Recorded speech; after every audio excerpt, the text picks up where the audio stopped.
மேல் ஒருவரும் இல்லையே, எல்லோருக்கும் மேலாக உயர்ந்தவர். உமக்கு மேல் ஒருவரும் இல்லையே.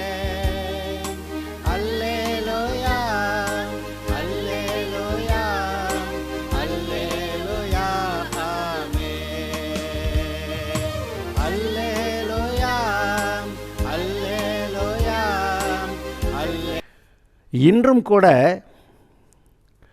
நம்முடைய விசுவாசத்தினாலேயே நாம் பிழைக்க வேண்டுமென்று கடந்த செய்தியிலே சொன்னது போல இன்னும் ஒரு சில எடுத்துக்காட்டுகளோடு உங்களோடு பகிர்ந்து கொள்ள விரும்புகிறேன். தன் விசுவாசத்தினாலே நீதிமான் பிழைப்பான். தேவனுடைய விசுவாசத்தின்படி இல்லை, இயேசு கிறிஸ்துவோடைய விசுவாசத்தின்படி இல்லை, பரிசுத்த ஆவியானுடைய விசுவாசத்தின்படி அல்ல, மற்றவர்களுடைய விசுவாசத்தின்படியும் அல்ல, நம்முடைய விசுவாசத்தினாலே நாம் பிழைப்போம் என்று வசனம் சொல்லுகிறது. நீ விசுவாசித்தால் தேவனுடைய மகிமையை காண்பாய், நீ விசுவாசித்தபடி உனக்கு ஆக கடவது, அப்படியெல்லாம் கர்த்தர் சொல்கிறாரு. அப்போ இதை நீங்கள் நினச்சி பாருங்கள். ஆபக்கூக் 2வது அதிகாரத்தில் 4வது வசனம் வாசிக்கிறேன். ஆபக்கூக் 2வது அதிகாரம் 4வது வசனம். இதோ அகங்காரியாக இருக்கிறானே, அவனுடைய ஆத்மா அவனுக்குள் செம்மையானதல்ல. ஏதோ ஒருத்தனை பற்றி பேசுகிறாரு.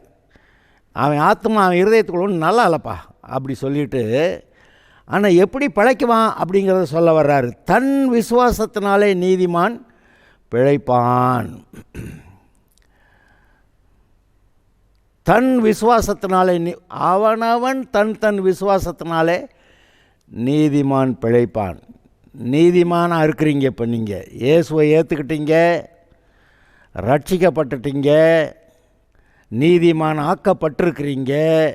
நம்ம செஞ்ச நீதியினால் அவர் ரட்சிக்கலை. நம்ம செஞ்ச ஒரே ஒரு காரியம், இயேசு தேவனுடைய குமாரன், ரட்சகர், எனக்காக சிலுவையில் பரிகாரம் பண்ணார், நான் அதை நம்புகிறேன், ஏற்றுக்கிறேன்னு, இது ஒன்று தான் செஞ்சோம் நம்ம.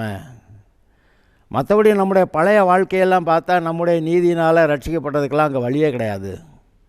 ஆனால் இயேசுவே தேவனுடைய குமாரன்னு நம்பி ஏற்றுக்கொண்ட அந்த ஒரு காரியத்தை நிமித்தம் அவர் உங்களை ரட்சித்து கிறிஸ்துவுக்குள் புது சிருஷ்டியாக்கி நீங்கள் நீதிமான்கள் என்று சொல்லிவிட்டார், பரிசுத்தவான்கள் என்று சொல்லிவிட்டார், தேவனுடைய பிள்ளைகள் என்று சொல்லிவிட்டார், அவருடைய மகிமை உங்களை மூடிக்கொண்டிருக்கிறது என்று சொல்லிவிட்டார்.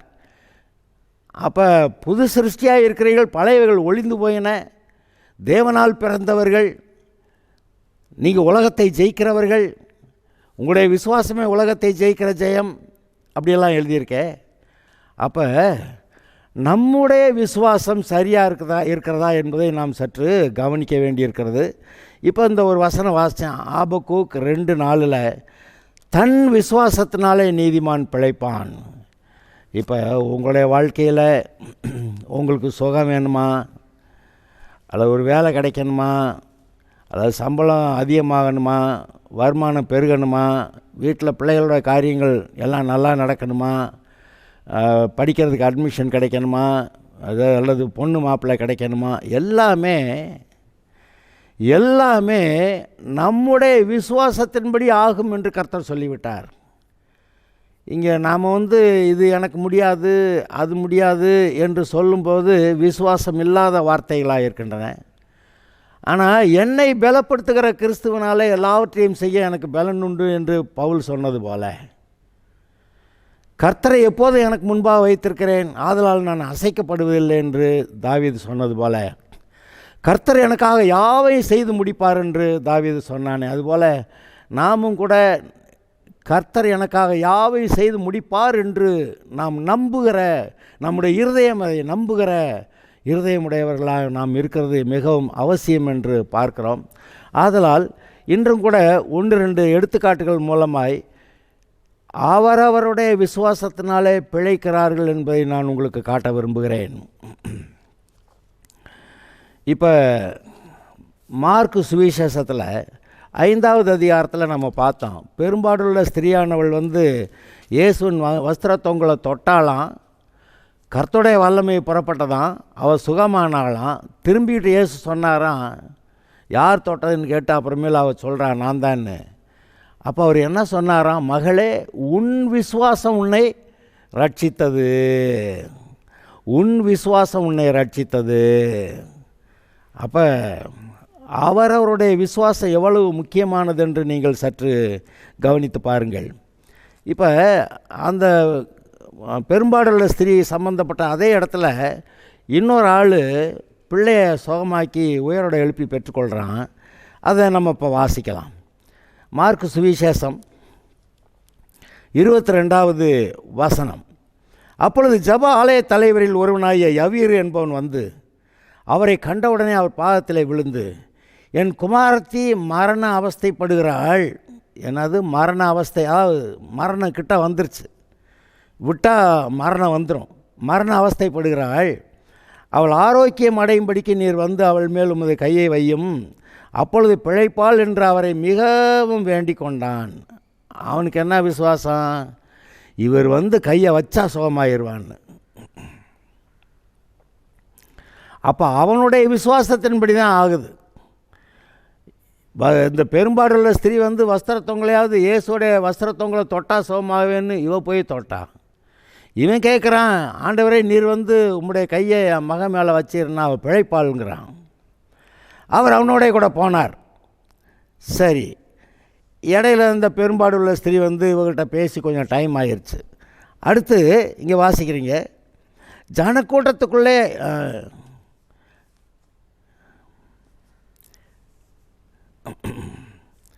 இப்படி பேசி கொண்டிருக்கையில், இந்த பெரும்பாடுள்ள ஸ்திரீக்கிட்ட இயேசுவானவர் பேசி கொண்டிருக்கையில், ஜெப ஆலய தலைவனுடைய வீட்டிலிருந்து சிலர் வந்து, உம்முடைய குமாரத்தி மரித்து போனால் இனி ஏன் போதகரை வருத்தப்படுத்துகிறீர் என்றார்கள்.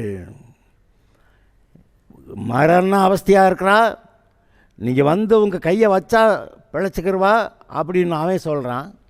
என்ன செய்தி வருது பாருங்க, பிள்ளை மரித்து போய்விட்டது, இன்னும் என்னத்துக்கு போதகரை நீங்கள் அலட்டுறீங்க, வருத்தப்படுத்துகிறீங்க அப்படின்னு ஒரு ஆள் வந்து சொல்ல வர்றான். அவர்கள் சொன்ன வார்த்தையை இயேசு கேட்டவுடனே ஜெப ஆலய தலைவனை நோக்கி, பயப்படாதே, விசுவாசம் உள்ளவனாயிரு. என்ன இரு? விசுவாசம் உள்ளவனாயிரு.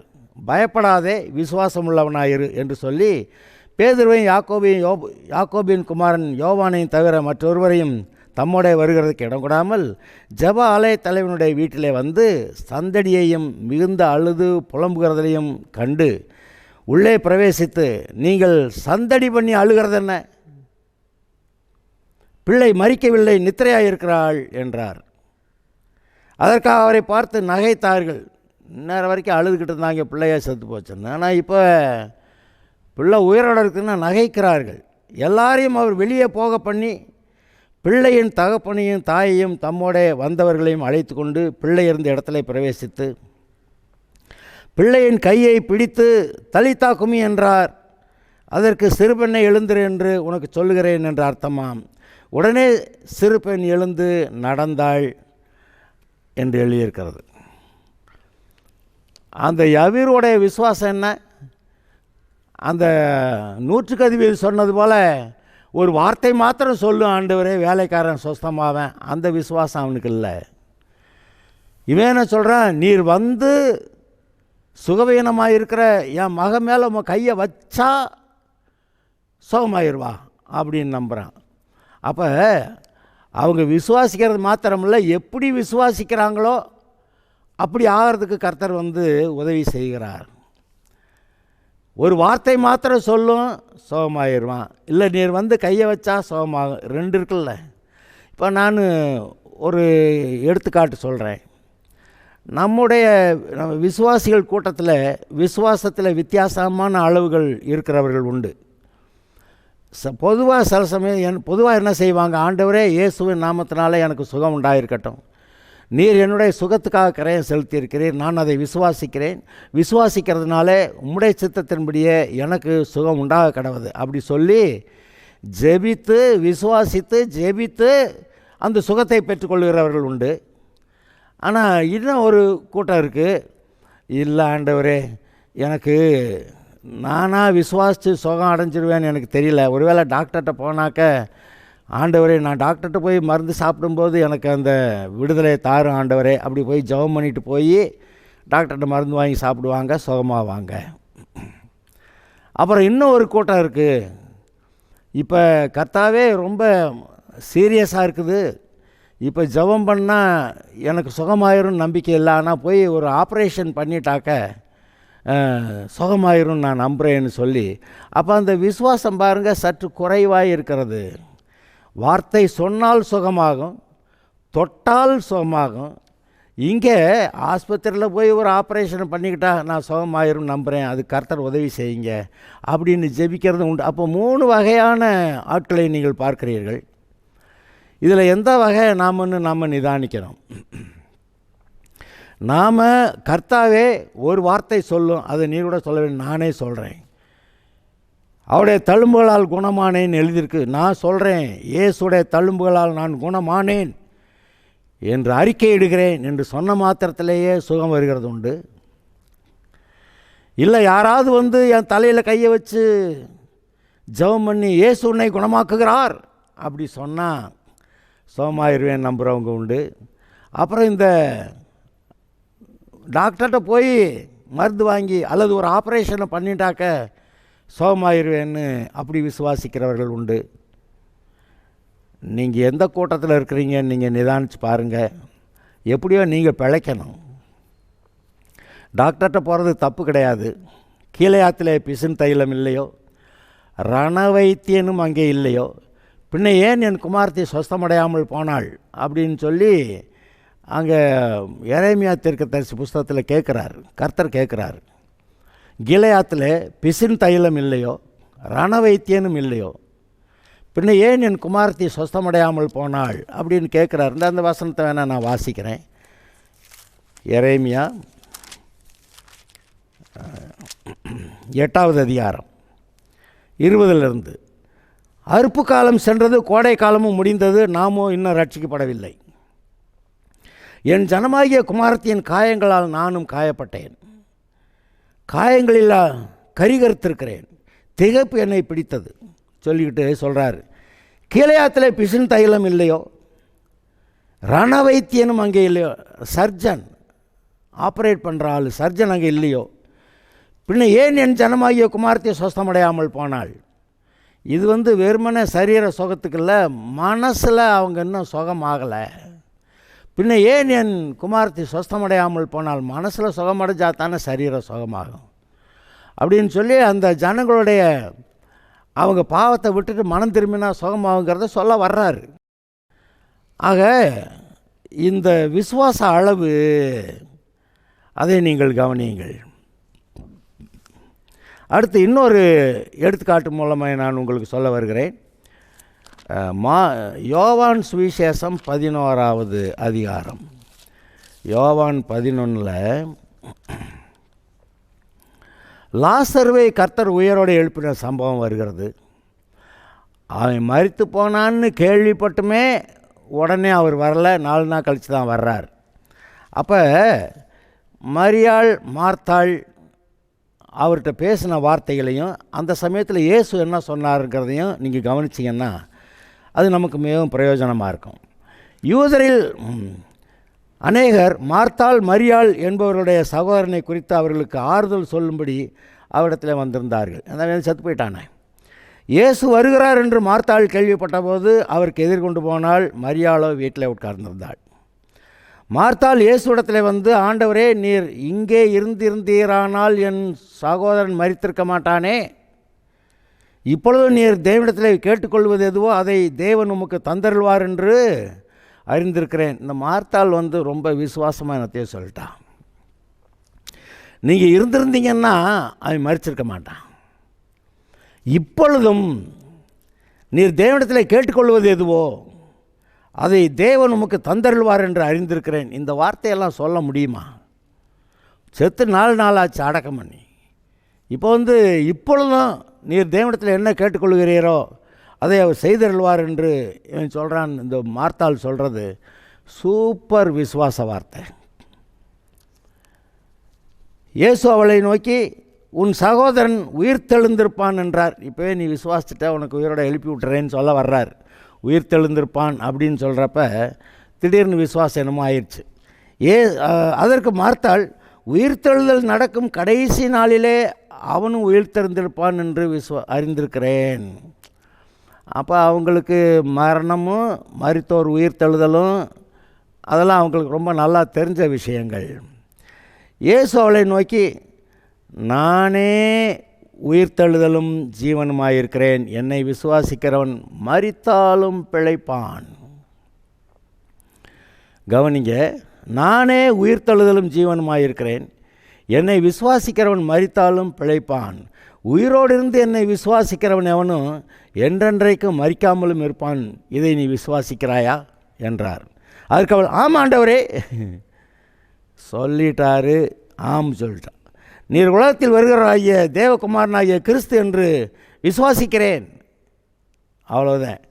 இவைகளை சொன்ன பின்பு அவர் போய் தன் சகோதரியாக மரியாளையும் வர சொல்லி, மரியாள் அதே கதையாக சொல்கிறான், நீர் இருந்திருந்தாருன்னா சேர்த்துருக்க மாட்டான் அப்படின்னு சொல்லி. அப்போ அதில் 39வது வசனத்தை வாசிக்கிறேன். இயேசு கல்லை எடுத்து போடுங்கள் என்றார். மரித்தனுடைய சகோதரியாகிய மார்த்தாள் அவரை நோக்கி, ஆண்டவரே இப்பொழுது 4 நாளாயிற்றே என்றாள். இயேசு அவளை நோக்கி, நீ விசுவாசித்தால் தேவனுடைய மகிமையை காண்பாய் என்று நான் உனக்கு சொல்லவில்லையா? என்ன சொல்லியிருந்தார்? விசுவாசித்தால் மரித்தவனும் பிழைப்பான், உயிர்த்தெழுந்திருப்பான்கிறாரு. விசுவாசித்தா மரிக்காமல் இருக்கிறவனும் சாகாமே இருப்பான் அப்படின்ட்டாரு. அப்போ நீ விசுவாசித்தால் தேவனுடைய மகிமையை காண்பாய் என்று நான் உனக்கு சொல்லவில்லையா என்றார். அப்பொழுது மரித்தவன் வைக்கப்பட்ட இடத்திலிருந்து கல்லை எடுத்து போட்டார்கள். இயேசு தம்முடைய கண்களை ஏறெடுத்து, பிதாவே, நீர் எனக்கு செவி கொடுத்தபடியால் உம்மை ஸ்தோத்தரிக்கிறேன். நீர் எப்பொழுதும் எனக்கு செவி கொடுக்கிறீர் என்று நான் அறிந்திருக்கிறேன். ஆனாலும் நீர் என்னை அனுப்பினதை சூழ்ந்து நிற்கும் ஜனங்கள் விசுவாசிக்கும்படியாக அவர்கள் நிமித்தம் இதை சொன்னேன் என்றார். இவைகளை சொன்ன பின்பு, லாசருவே வெளியே வா என்று உரத்த சத்தமாய் கூப்பிட்டார். அப்பொழுது மரித்தவன் வெளியே வந்தான். அவன் கால்களும் கைகளும் பிரேத சேலைகளினால் கட்டப்பட்டிருந்தது. அவன் முகம் சேலையால் சுற்றப்பட்டிருந்தது. இயேசு அவர்களை நோக்கி, இவனை கட்டவிழ்த்து விடுங்கள் என்றார். அப்பொழுது மரியாளிடத்தில் வந்திருந்து இயேசு செய்தவர்களை கண்டவர்களாகிய யூதர்களில் அநேகர் அவரிடத்தில் விசுவாசம் உள்ளவர்களானார்கள். இதில் நமக்கு முக்கியமான வார்த்தை இது, நீங்கள் விசுவாசித்தால் தேவனுடைய மகிமையை காண்பீர்கள். நீங்கள் விசுவாசித்தால் மரித்தவனை கூட எழுப்பிடுவீங்க. நீங்கள் விசுவாசித்தா மரிக்காமல், இப்போ உயிரோடு இருக்கிற ஆளுங்க மரிக்காமலும் இருப்பீங்க அப்படி சொல்ல வந்துட்டார். இது நம்முடைய விசுவாசத்தை பற்றி பேசுகிறார். நமக்குள்ள விசுவாசத்தை தட்டி எழுப்ப விரும்புகிறார். அதை நாம் நினைத்து பார்க்க வேண்டியிருக்கிறது. அந்த அவர் உதவி செய்கிறாருங்கிறதுக்கு ஒரு எடுத்துக்காட்டு சொல்கிறேன். அந்த யவீரு மக வியாதியாக இருக்கிறா, சுகமாக்கணும்னு கேட்டப்ப, கையை வைக்கணுன்னப்ப போலான்னு வர்றாரு. அதுக்குள்ளே செய்தி வந்துருச்சு, பிள்ளை மரித்து போய்விட்டது என்று. அவர் என்ன சொன்னாராம்? பயப்படாதே, விசுவாசம் உள்ளவனாயிரு. அவ்வளவுதான். அப்புறம் எந்த இடத்துல இருந்தாங்களோ அந்த இடத்துலேருந்து அந்த யவீர் வீட்டுக்கு போக வரைக்கும் எவ்வளோ டைம் ஆச்சு நமக்கு தெரியாது. அவன் யவீர் என்னெல்லாம் குழம்பியிருப்பான் நமக்கு தெரியாது. ஆனால் அவர் சொன்னார், பயப்படாதே, விசுவாசம் உள்ளவனாயிரு. அவ்வளவுதான். அந்த வார்த்தையை அவன் விசுவாசிச்சிருக்கிறான். அங்கே அவன் வீட்டுக்கு போய் அங்கே அழுகிறவர்களெல்லாம் பார்த்து, இவங்கெல்லாம் முதல்ல வெளியே போக சொல்லுங்கள் அப்படின்ட்டு, பிள்ளை இன்னும் மறிக்கலைன்றார். அவங்கெல்லாம் நல்லா ஒரு தடவைக்கு 2 தடவை 3 தடவை செக் பண்ணி, சமயத்தில் நம்மெல்லாம் செத்து போச்சுன்னு தெரிஞ்சால் கூட டாக்டரை வர சொல்லுங்க, அவர் பார்த்துட்டு செத்து போயிடுச்சுன்னு சொன்னாக்கா சரின்னு உறுதிப்படுத்திக்கலாம் நம்ம சொல்லுவோம். அப்படியெல்லாம் உறுதிப்படுத்த பிறகு பார்த்தாக்க இப்போ என்ன வருது செய்தி, அவள் மறிக்கவில்லை அப்படின்னு. எல்லோரும் சிரிக்கிறாங்க, அவரை பார்த்து கேலி பண்ணுறாங்க. அதனால் எல்லாத்தையும் வெளியே விரட்டிட்டார். போ, இந்த அவிசுவாச கூட்டமெல்லாம் அங்கே இருக்கக்கூடாது, ஓடிப்போ அப்படின்னு விரட்டி விட்டார். அங்கே போய் தலித்தா கும்மி என்று சொல்லி பிள்ளையின் கையை பிடித்தார், கையை வச்சார். அவள் உயிர் தெழுந்தாள். இதை எப்படி நீங்கள் பார்க்குறீங்க? பிள்ளை மரிச்சு போச்சுன்னு செய்தி வர்றப்ப பயப்படாதே, விசுவாசம் உள்ளவனாயிருன்னு சொல்லி இயேசு சொன்ன வார்த்தையும் அங்கே வீட்டிலேருந்து வந்தவங்க வார்த்தையும் நீங்கள் சம்மந்தப்படுத்தி பார்த்தா வீட்டிலேருந்து வந்தவங்க பிள்ளை செத்து போச்சுன்றாங்க. அதுக்கு மேலே பேசி என்ன பிரயோஜனம்? ஆனால் இவர் சொல்கிறாரு, பயப்படாதே விசுவாசம் உள்ளவனாயிருன்னு. இப்போ நீங்கள் எந்த வார்த்தையை கவனிக்க போகிறீங்க? உலகத்தார், மற்றவர், நம்முடைய வீட்டார் இருக்கிற சொல்கிற அவங்க வார்த்தையை கவனிக்க போகிறீங்களா, அல்லது தேவனுடைய வார்த்தையை கேட்டு அதை விசுவாசிக்கிறீங்களா? அப்படிங்கிறது தான் இப்போ ரொம்ப முக்கியமான ஒரு கேள்வியாகிவிட்டது. நீங்கள் விசுவாசித்து தேவனுடைய மகிமையை காணலாம். இன்னும் ஒரு எடுத்துக்காட்டு மூலமாய் நம்முடைய விசுவாசமே தேவனுடைய வல்லமையை நம்முடைய சார்பாக செயல்படுத்துகிறது என்பதை நான் உங்களுக்கு காட்ட விரும்புகிறேன். நம்முடைய விசுவாசம் என்ன செய்தான்? தேவனுடைய வல்லமையை நமது சார்பாக செயல்பட பண்ணுதான். இப்போ பெரும்பாடு உள்ள ஸ்திரியானவள் போய் விசுவாசத்தோடு தொட்டா கர்த்தருடைய வல்லமை புறப்பட்டு வந்து விட்டது. அவர்கிட்ட பெர்மிஷனே கேட்கல, நான் போய் அவளை சுகமாக்குறேன்னு கர்த்தருடைய வல்லமையை சொல்லலை. அவற்றிருந்து வல்லமை புறப்பட்டு போய் அவள் சுகமானாள். அப்போ இவளுடைய விசுவாசம் தேவனுடைய வல்லமையை இவள் சார்பாக செயல்பட பண்ணினது. நம்முடைய எல்லாருடைய விசுவாச காரியங்கள்லையும் இதான் நடக்குது. நாம் விசுவாசிக்கும் போது தேவனுடைய வல்லமை நமது சார்பாக செயல்படுகிறது. இப்போ நான் 1 சாமுவேலில் நம்ம எல்லாருக்கும் தெரிந்த தாவீது கோலியாத்து அந்த விஷயத்தில், அந்த சம்பவத்தில் தாவீது எப்படி விசுவாசித்தான் என்று நான் உங்களோட கூட இந்த வார்த்தைகளை பகிர்ந்து கொள்ள விரும்புகிறேன். பெலிஸ்தன் சுற்றி பார்த்து தாவீதை கண்டு அவன் இளைஞனும் சௌந்தரியமான ரூபமுள்ள சிவந்த மேனியுள்ளவனுமாயிருந்தபடியால் அவனை அசட்டை பண்ணினான். பெலிஸ்தன் தாவீதை பார்த்து, நீ தடிகளோட இடத்துல வர நான் நாயா என்று சொல்லி அவன் தன் தேவர்களை கொண்டு தாவீதை சபித்தான். அவன் கோலியாத்தா இருக்கலாம், ஆனால் அவன் பலத்தில் முடியாதுன்னு சொல்லி தன்னுடைய தேவர்களை கொண்டு தாவீதை சபிச்சுக்கிட்டு இருக்கிறான். பின்னும் அந்த பெலிஸ்தன் தாவீதை பார்த்து, என்னிடத்துல வா, நான் உன் மாம்சத்தை ஆகாயத்து பறவைகளுக்கும் காட்டு மிருகங்களுக்கும் கொடுப்பேன் என்றான். சரி, அவன் நம்பிக்கை அவன் பேசிக்கிட்டு இருக்கிறான். அதற்கு தாவீது பெலிஸ்தரை நோக்கி, நீ பட்டயத்தோடும் ஈட்டியோடும் கேடகத்தோடும் இடத்துல வருகிறாய், நானோ நீ நிந்தித்த இஸ்ரவேலுடைய இராணுவங்களின் சேனைகளுடைய தேவனாகிய சேனைகளுடைய கர்த்தருடைய நாமத்தினால் இடத்துல வருகிறேன். நீ ஈட்டியோட பட்டயத்தோட கேடகத்தோடு வர்ற, நான் என்னுடைய தேவனாகிய கர்த்தருடைய நாமத்தினாலே வருகிறேன். இன்றைய தினம் கர்த்தர் உன்னை என் கையில் ஒப்புக் கொடுப்பார். என் வார்த்தையை கவனிங்க. இன்றைய தினம் கர்த்தர் உன்னை என்னுடைய கையில் ஒப்புக் கொடுப்பார். நான் உன்னை கொன்று உன் தலையை உன்னை விட்டு வாங்கி பெலிஸ்தருடைய பாளையத்தின் பிணங்களை இன்றைய தினம் ஆகாயத்து பறவைகளுக்கும் பூமியின் காட்டு மிருகங்களுக்கும் கொடுப்பேன். ஆதலால் இஸ்ரவேலிலே தேவன் ஒருவர் உண்டு என்று போலகத்தார் யாவரும் அறிந்து கொள்வார்கள். கர்த்தர் பட்டயத்தினாலும் ஈட்டினாலும் ரட்சிக்கிறவர் அல்ல என்று இந்த ஜனக்கூட்டம் எல்லாம் அறிந்து கொள்ளும். யுத்தம் கர்த்தருடையது, அவர் உங்களை என் கையில் ஒப்புக் கொடுப்பார் என்றான். இந்த வார்த்தைகள் பாருங்கள், விசுவாச வார்த்தைகள். இன்றைக்கி கர்த்தர் உன்னை என் கையில் ஒப்புக் கொடுப்பாரு, நான் உன் தலையை உன்னை விட்டு வாங்கிடுவேன், உன் சரீரத்தை ஆகாயத்து பறவைகளுக்கும் காட்டு மிருகங்களுக்கும் சாப்பாடாக கொடுத்துருவேன் அப்படின்னு. அவன் கோலியாத்து அவன் என்ன சைஸில் இருக்கான், இவன் சின்ன பையன் எப்படி இருப்பான். ஆனால் அவனுடைய விசுவாசம் சொல்லுகிறது, விசுவாசத்தின்படி அவன் பேசினான். இது பாருங்கள் என்ன நடந்தது. ஒரு கவனில் ஒரு கல்லை விட்டு எறிஞ்சானா, அவன் பொட்டுக்குழியில் பட்டு அந்த இடத்துல மலை சாய்ந்தது. இவன் ஓடி போய் இவன்கிட்ட கையில் பட்டயம் இல்லாதனால அவன் பட்டயத்தை தான் எடுத்து அவனுடைய தலையை வாங்கி, அன்றைக்கு இஸ்ரவேலர் அதுக்கு பிறகு பெலிஸ்தரை துரத்துறாங்க, மிகவும் கொள்ளையிட்டு வந்தார்கள். சரி, இங்கே தாவீது சிறு பையனாக இருந்தாலும் கூட அவனுடைய உள்ளத்தில் இருதயத்தில் இருந்த நம்பிக்கை, விசுவாசத்தோடைய உறுதி. இயேசுதான் சொல்கிறார்ல, சந்தேகப்படாமல் விசுவாசி, நீ சொன்னபடியே உனக்கு ஆகும்னு. இந்த சந்தேகந்தான் அநேக நன்மைகளை, கர்த்தர் கொடுக்குற நன்மைகளை நாம் பெற்றுக்கொள்ள முடியாதபடிக்கு தடை செய்கிறது. ஒரு இடத்துல இயேசு பேதுருகிட்ட சொல்கிறாரு, இவர் கடலில் நடந்து வர்றாரு, எல்லோரும் ஆவேசம் அப்படின்னு சொல்லி பயப்படுறாங்க, ஏதோ ஒரு ஆவி வருதுன்னு. நான் தான், பயப்படாத அப்படின்னு இயேசு சொல்கிறாரு. அப்போ நீரே ஆனால் நானும் தண்ணியில் இறங்கி நடந்து வர சொல்லும் அப்படின்னா சரி வான்ட்டார். அவனும் இறங்கி நடக்கிறான். இறங்கி நடக்கிறப்ப இவரை பார்த்துக்கிட்டு நடந்த வரைக்கும் எல்லாம் ஓகே. ஆனால் காற்றையும் கடலையும் பார்த்தானோ இல்லையோ உடனே ஐயோ மூழ்க ஆரம்பிச்சிட்டான். அந்த சமயத்தில் ஆண்டவரே ரட்சியம்னு கையை நீட்டினா கர்த்தர் அதை பிடிச்சவனை காப்பாற்றினார். அப்பைக்கு கர்த்தர் பேதுருட்ட என்ன சொல்லியிருந்தாராம்? ஏன் பயப்பட்டாய், அற்ப விசுவாசியை ஏன் பயப்பட்டாய்? விசுவாசங்கிறது நன்மை நடக்கும்னு நம்புறது, பயம்ங்கிறது தீமை நடந்துரும்னு நினைக்கிறது. தீமை நடந்துரும்னு நினச்சாதான் பயம் வருது. நன்மை நடக்கும்னு தெரிஞ்சால் நம்ம கர்த்தர் விசுவாசிக்கிறேன், கர்த்தர் எனக்கு நன்மை செய்வார் அப்படின்னு சொல்கிறோம். அவர் என்ன கேட்குறாரு? அற்ப விசுவாசியை ஏன் சந்தேகப்பட்டாய்ங்கிறார்.